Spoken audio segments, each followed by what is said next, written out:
안녕하세요. 약사 정재훈입니다. 우리가 이제 감기는 전부 다 한 번씩은 꼭 걸리시죠? 1년에. 네. 감기는 원인 바이러스가 200가지가 넘기 때문에 어머나. 안 걸릴 수가 없습니다. 네. 실제로 그 감기 걸렸을 때는 약을 먹으면 일주일, 약 안 먹으면 7일이라는 말이 있잖아요. 그러니까 약을 먹으나 안 먹으나 기간은 마찬가지는 이야기예요. 네. 그럼에도 불구하고 감기약이 증상을 완화시켜주기 때문에 약을 또 제대로 잘 써야 될 때가 많은데 오늘 그 점에 대해서 제가 말씀을 드릴 거예요. 보통 이제 감기는 예방할 수 있는 방법은 있지만 걸렸을 때는 사실 치료약이 없기 때문에 예방하는 게 일단 중요하거든요. 네. 그래서 감기 예방하시려면 어떻게 하셔야 되죠? 네. 손 잘 씻으셔야 되거든요. 그 다음에 얼굴을 자꾸 만지지 않는 게 중요합니다. 얼굴 만진다가 뭐 눈 만지거나 네. 코 만지거나 이러면서 감기 감염이 될 수 있거든요. 감기에 걸렸을 때는 다른 분한테 옮기지 않으려면 재채기 하실 때 네. 그렇죠. 여기 하셔야 돼요. 손으로 이게 막고 하는 게 보통 아니군요. 감기가 큰 병이 아니라고 생각을 해가지고 좀 무심하게 지내기 쉬운데 오히려 조심을 많이 하고 네, 신경을 많이 써야 네. 하는 저는 병이다 언제 보니까. 감기 증상이 오나 생각해 보니까 이렇게 손 별로 제대로 안 닦고 음식 먹고 이렇게 나도 모르게 했을 때 맞아요. 그럴 때 꼭 감기가 와요. 네, 그렇게 맞아요. 하고 제 테이블에 놓지 아, 마세요. 예. 여기에 재채기 하지 않고 옷소매에 재채기 하지 않고요. 만약에 손에다가 가려서 재채기를 한다면 네. 그 손으로 다른 분하고 악수하죠. 안 돼, 안 돼. 그 손 제가 가지고 가가지고 맞는 것 감기에 같아요. 걸리겠죠. 예. 그래서 팔뚝에 또는 옷소매에 가리고 하시는 게 중요합니다. 네. 근데 이제 감기에 그래도 걸리잖아요. 네. 걸렸을 때는 어떻게 해야 될까요? 우선 가벼운 감기일 때는요, 약을 안 드셔도 돼요. 그럴 때는 충분한 수분 섭취를 해주시고 집에서 쉬셔도 감기 잘 낫습니다. 그런데 이제 중요한 게 수면인데요. 네. 2015년에 미국에서 이제 164명의 실제 실험 자원자들을 대상으로 실험을 해보니까 수면 시간이 적을수록 확실히 감기에 더 잘 걸립니다. 그러니까 수면을 하루에 5시간으로 줄였을 때 네. 7시간 이상 충분히 수면을 하는 분들에 비해 가지고 감기에 걸릴 확률이 무려 4.5배까지 어머나. 그러니까 흔히들 뭐 요즘 바쁘고 무리했다 싶으면 감기 맞아요, 오더라 이 맞아요. 말이 딱 맞는 맞아요. 거네요. 맞습니다. 그러니까 물론 이제 손 씻고 수면을 충분히 취해줘도 감기에 걸릴 때가 있잖아요. 이제 그럴 때는 또 약을 쓰셔야 되는데 네. 제일 먼저 궁금한 게 뭐냐면 감기 약 속에 어떤 성분이 들어있느냐가 맞아요. 궁금하시죠. 네. 복잡하지 않아요. 제가 쉽게 설명을 드릴게요. 감기 약 속에는 우선 진통제가 들어있고요. 이 해열 진통제는 감기 걸렸을 때 가벼운 열이 있는 분들도 있으시고 네. 또 목이 아프기도 하고 또 가볍게 근육통이 있기도 하고 하거든요. 그래서 그런 것들이 도움이 되는 진통제가 들어있고요. 또 거기에 더해서 콧물이 자꾸 흘러내리잖아요. 네. 콧물 흘러내리고 코 막히고 하는 그런 증상을 완화시켜주기 위해서 항히스타민제하고 그리고 비충혈 제거제라는 성분이 들어있습니다. 그리고 이제 경우에 따라서는 거기에 더해서 뭐 기침을 조금 줄여준다든지 하는 그런 약들이 들어있는데 이제 이런 성분들이 증상을 완화시키는 데는 분명히 도움이 되거든요. 그렇지만 부작용이 있습니다. 그래서 오늘 그런 부작용 문제를 네. 주의하시지 않으면 예를 들면 감기약 드시고 나가지고 제일 흔하게 생기는 부작용이 어떤 거예요? 졸려요. 네, 졸리기도 하고 그다음에 입이 말라요. 근데 감기약을 복용했을 때 입이 마르는 거는요. 네. 이건 침이 분비가 제대로 안 되기 때문에 생기는 그런 부작용이에요. 그래서 물을 많이 드신다고 해도 네네. 도움이 안 됩니다. 어떻게 해야 될까요? 이때는 침을 분비를 할 수 있도록 무설탕, 껌이라든지 캔디 같은 걸 통해서 침 분비를 자극해 주셔야 돼요. 촉진을 시켜야 네, 되는군요. 그렇죠. 또는 이제 약간 이렇게 마사지를 해주시는 네. 것도 도움이 됩니다. 그 다음에 이제 감기약을 선택을 할 때 주의하셔야 되는 분들이 있거든요. 네. 오늘 제가 감기약을 선택을 할 때 어떤 분들 주의해야 되는지 한번 짚어드리겠습니다. 이런 분들은 감기약을 선택을 할 때 주의하셔야 돼요. 첫 번째로 고혈압 있는 분들. 고혈압. 요즘 너무 많은 분들이 고혈압은 뭐 친구로 지내고 계시는데요. 보통 감기약에는요. 예. 혈압을 높여주는 성분이 들어있어요. 왜 그러냐면 코가 막혔을 때 코를 뚫어줘야 되잖아요. 네. 코를 뚫어주는 비충혈 제거제라는 성분이 혈관을 수축시킵니다. 혈관을 수축시키니까 혈압을 올려줘요. 그렇네요. 그래서 어떤 분들의 경우에는 감기약을 먹었을 때 잘 조절이 되고 있던 혈압이 갑자기 네. 올라오는 경우가 있거든요. 주의하셔야 됩니다. 두 번째로 당뇨병 앓고 있을 때. 감기에 걸리면 그 자체로도 혈당이 올라갈 수가 네네. 있는데요. 그렇죠. 이제 감기 걸렸을 때 감기 약 속에 아까 비충혈 제거제 있다고 말씀드렸잖아요. 네. 그 성분이 혈당도 올려줄 수가 있어요. 약에도 당이 들어있는 거군요. 근데 감기 약 속에 이제 당이 들어있는 것도 걱정 많이 하시거든요. 네. 감기 약 속에 뭐 설탕 시럽 같은 게 들어있지 않을까 생각하시는데 들어는 있지만 그 양은 굉장히 적은 양이기 때문에 걱정 안 하셔도 되거든요. 네. 그런데 감기약 속에 들어있는 비충혈 완화제 같은 경우, 제거제 같은 경우에는 혈당을 올려줄 수 있기 때문에 이때는 좀 조심하셔야 돼요. 네. 그래서 만약에 고혈압과 당뇨병이 있다, 근데 코가 막힌다, 감기 때문에. 이런 분들은 코에다 뿌리는 스프레이로 된 약이 있어요. 이런 약들은 코 속에만 작용을 하기 때문에 부작용이 전신적으로는 잘 나타나지 않아서 그런 장점을 가지고 있습니다. 그러나 이제 이런 감기약을 사용하실 때도 코에 뿌리는 약을 시원하다고 해서 닷새, 일주일 이렇게 계속 연이어서 쓰게 되면요. 약을 안 썼을 때 오히려 코가 막히는 그런 반동성 충혈이라는 부작용이 생기거든요. 그래서 그런 점들은 주의하셔서 짧게 필요할 때만 쓰셔야 됩니다. 그 다음에 이제 주의하셔야 되는 게 감기에 걸렸는데 만약에 임산부다. 본인이 임신했을 때는 또 걱정하실 수 있잖아요. 네. 물론 이제 임산부인 경우에도 감기약을 사용하실 때 주의하셔야 돼요. 그래서 임산부인 경우에 안전하게 쓸 수 있는 감기약은 먹는 약 중에서는 해열 진통제만 들어있는 그런 경우에 안전하게 사용할 수가 있고요. 그다음에 또 한 가지는 이제 뿌리는 그런 코에 뿌리는 약 네. 중에 그냥 소금물로 되어 있는 게 있어요.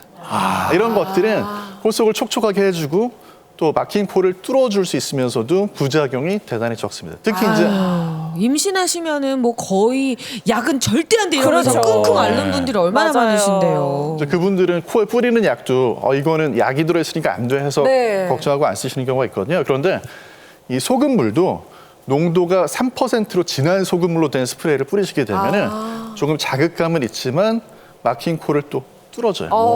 그래서 그런 경우에는 도움이 되니까 숙지해 두시면은 사용하실 때 안전하게 효과적으로 쓰실 수가 있겠습니다. 네. 그 다음에 이제 마지막으로 네 번째.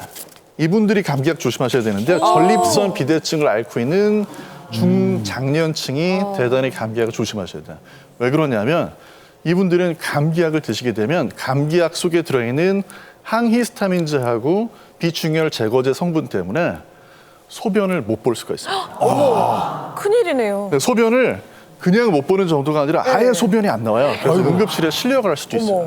그래서 만약에 전립선 비대증을 앓고 있는 분이다라고 한다면 그런 경우에는 좀 적절하게 의사하고 약사하고 상담을 해보시는 게 좋아요. 말씀 듣고 보니까 60대 이상의 어르신들은 고혈압이나 당뇨나 전립선 비대증 세 줄 중에 하나는 꼭 앓고 계신 경우가 많은데 이거 감기에 걸리시면 안 되겠네요. 그러면. 그러게요. 안 좋아요. 근데 감기에 안 걸리실 수는 없잖아요. 네. 감기가 걸렸을 때 그런 분들은 만성 질환을 가지고 계시기 때문에 의사 약사하고 상담을 해서 올바른 감기약을 선택하시는 게 중요하죠. 그리고 제 주변에는요 감기에 걸리시면 꼭 두 분이 싸우세요. 한 분은 무조건 빨리 병원에 가라. 그렇죠, 초기에. 약을 빨리 맞아요. 먹어야 된다. 네. 또 한 분은 절대 아니다. 어차피 감기는 기다리면 낫는다. 그러다가 열흘 뭐 2주일 고생하고 막판에 가서 약 드시고 낫는 분 계세요. 언제 약을 먹는 게 좋을까요? 감기약에 대한 연구 결과를 종합해 보면은요, 감기약 중에서 이제 항히스타민제 같은 경우에는 네. 처음 하루 이틀일 때가 제일 효과가 좋아요. 그래서 감기약을 빨리 드신다고 해가지고 감기가 더 빨리 낫고 하는 건 아니지만 네. 대부분의 감기약은 효과가. 증상을 완화시켜 주는 거기 때문에 초기에 드셨을 때가 확실히 효과가 더 좋습니다. 너무 참았다가 드시는 것보다는 네. 차라리 초기에 드시는 게 더 낫다 이렇게 말씀드릴 수가 있습니다. 오. 그다음에 이제 감기약을 복용을 할 때 또 하나 조심하셔야 되는 게 잠자기 직전에 이 약을 먹으면 잠 잘 잘 수 있어 해서 감기약 드시는 경우가 있거든요. 네, 맞아요. 그런데 졸리니까요. 어떤 감기약에는 졸린 약하고 안 졸린 약이 섞여 있어요. 그래서 드시고 처음에는 잠이 잘 오는데 네. 새벽녘에 갑자기 새벽 1~2시에 잠에서 깨는 거예요. 할게요. 이건 이제 아이고. 감기약 안 속에 되는데.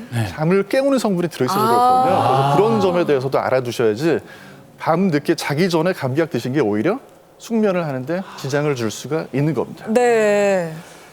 그다음에 이제 감기약을 복용할 때 우리가 주의해야 될 점, 꼭 주의해야 될 점이 또 한 가지 있는데요. 이 감기약 속에 들어있는 약 성분이 다른 약하고 상호작용이 있을 수가 있거든요. 그래서 내가 복용하는 감기약이 혹시 다른 어떤 건강기능식품, 처방약 이런 것들하고 상호작용이 있는 건 아닌지 살펴보셔야 되고 또 제 생각에는 감기인데 감기가 아닌 경우가 있어요. 그러니까 알고 보니까 뭐 독감이었다라든지 맞아요. 그러니까 뭐 열이 심하게 난다든지 아니면 감기인 줄 알았는데 기다려도 낫질 않는다. 2주 이상 증상이 계속된다.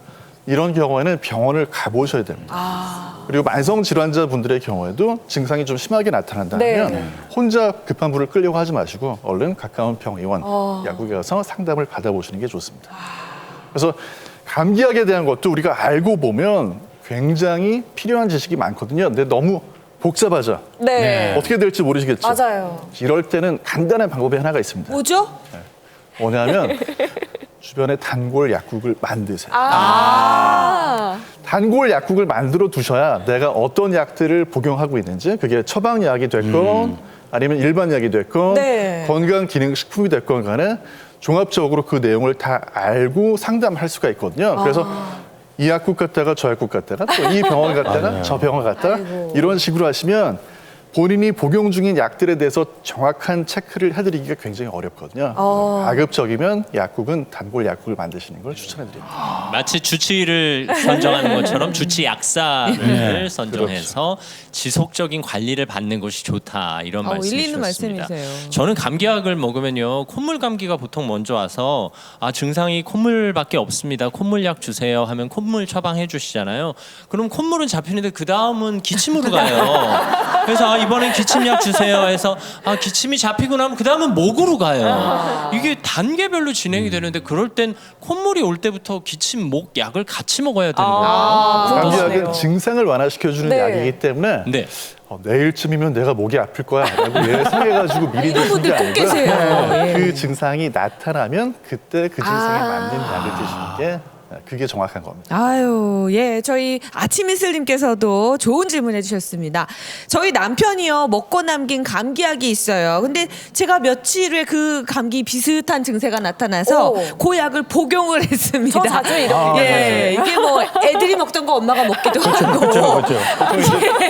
예. 가족끼리 같이 먹어도 됩니까? 아니, 하는 어머니들이 질문을. 진짜 많이 드시더라고요. 그러니까. 예. 저희 어머니가 제가 감기약을 먹으니까 야, 너 뚝 낳는 거 보니까 나도 나도 좀 먹자 먹고 하는데 싶다. 어머니들은 그러면 안 돼요. 예. 이 약도 좋아하시죠? 욕심 부리시는 분들. 약사의 이야기를 들어보겠습니다. 그 감기약이 만약에 일반 약국에서 구입해서 온 약이었다. 네. 그런 경우에는 이제 종합감기약 같은 경우에는 다른 분이 드셔도 괜찮은데요. 예. 이게 만약에 처방약이었다. 맞아요. 그러면 이거는 그분의 증상에 맞게 특별히 조제가 된 약이에요. 이건 나눠 드시면 안 되고요. 딱 그 증상에 그분만 그때만 드실 수 있는 약. 근데 증상이 똑같으면요? 아니 증상이 똑같다니까요. 본인이 생각하기엔 증상이 똑같다고 네. 판단이 되는데 하지만 병원에 갔을 때 제대로 진찰을 받아보신 게 아니기 때문에 이거는 겉으로 보기에 똑같아 보여도 다를 수가 있는 거예요. 절대 자가 진단을 하면 안 되는 거네요. 그리고 또 하나는 네. 사람마다 가지고 있는 알레르기라든지 맞아. 또는 만성질환 유무라든지 이런 것들이 다르잖아요. 그래서 그런 경우는 약을 절대 공유하시면 안 됩니다. 네. 아들이 받은 처방약도 똑같은데 내가 받은 거 이거 참 어떻게 해야 돼? 아니 그리고 저는 좀 위험하다고 들은 게 꼭 본인들이 판단하셔서 약국 가서 사시는 분들 계세요. 그렇죠. 저 어디 아프니까 뭐뭐 주세요. 맞아요. 또 다른 약국 가서 저 어디 아프니까 맞아요. 뭐뭐 주세요. 맞아요. 그거 굉장히 위험하다고 하던데요. 그래도 어디 아프니까라고 말씀하시는 분들은 참 고마워요. 그게 아니고 그냥 이 감기약 주세요, 저 감기약 주세요 이렇게 하시면 심지어 저희가 두 개 섞어요. 알아서. 어떤 증상인지, 어떤 알레르기가 있으신지, 네. 어떤 만성질환이 있는지 체크해볼 시간이 없거든요. 그래서 감기약 때문에 약국에 가셨을 때도 조금 마음의 여유를 가지시고 제가 감기에 걸렸는데 증상은 이러이러합니다. 네네.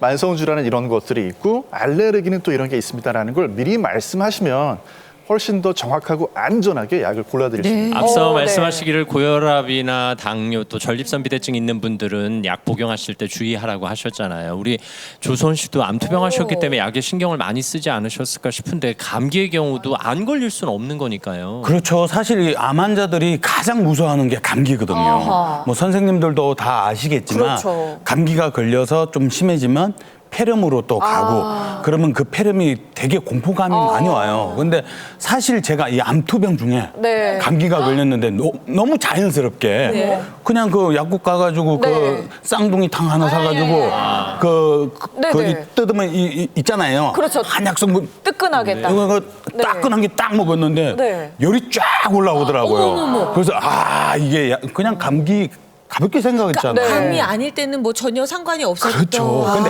감기점이야. 그리고 워낙 튼튼했고요. 또 네. 하나만 암투병 하면서. 하시는 분들이 많으니까 아마 관심 갖고 들으실 그렇죠. 것 같아요. 중요한 조언을 좀 이제 해주시죠. 이 만성 질환을 가지고 계신 분들 경우에는 감기약을 약국에서 설사 구입하실 때도 반드시 그 사실을 말씀하시는 게 좋고요. 아까처럼 이제 먹고 나서 이렇게 화하고 뜨거운 기운이 가는 거는 약 때문에 그럴 수도 있지만 본인의 감기 때문에 그럴 수도 있어요. 맞아요. 그래서 맞아요. 이게 증상이 그래가지고 제가 네. 40도까지 올라가가지고 큰일 날 뻔했어요. 응급실에 어머, 진짜 큰일 날 실려갔거든요. 뻔하셨네요. 실려가서 거기서 뭐 피 검사하고 또 어떤 약을 드셨냐고 하고 막 그랬거든요. 네. 근데 정말 주의하셔야 네. 되겠네요. 그래서 정말 중요한 것 그렇게까지 같더라고요. 되기 전에 얼른 가까운 병원에 가셔가지고 거기에 상담 받으시는 그리고 게 굉장히 또 궁금한 점이 네네네. 있는데 흔히 항생제가 감기약에 처방이 되잖아요. 그러면 이제 엄마들 같은 경우는 항생제 내성이 생기지 않을까 이런 생각이 좀 드는데 해바라기 님도 같은 네. 질문 해주셨어요. 처방받은 감기약 안심하고 끝까지 다 먹어도 되나요? 증상이 없어지면 그냥 끊어야 될까요? 끝까지 항생제. 처방받은 거 먹어야 될까요? 선생님들이 감기약 처방을 할 때요. 네. 증상이 없어지면 이건 그만 드셔도 됩니다라고 하는 그런 약이 있고요. 네. 항생제가 들어있는 경우에는 그게 감기라서 항생제 들어있는 게 아니거든요. 뭔가 이제 세균 감염이 의심이 될 때 항생제를 거기 넣은 거예요. 네. 이때는 그 항생제를 처방받은 기간 내내 끝까지 제대로 드셔주셔야 약에 대한 내성이 생길 위험이 적어지는 겁니다. 속 부대낀다고 마음대로 그만 먹는 거 하면 안 되겠어요. 결국 약도 주는 대로 먹지 말고 공부하면서 먹어야 된다라는 진리를 깨닫게 됩니다. 감기약의 진실과 오해 알려주신 우리 약사 정재훈 선생님께 큰 박수 네, 부탁드립니다. 감사합니다. 감사합니다.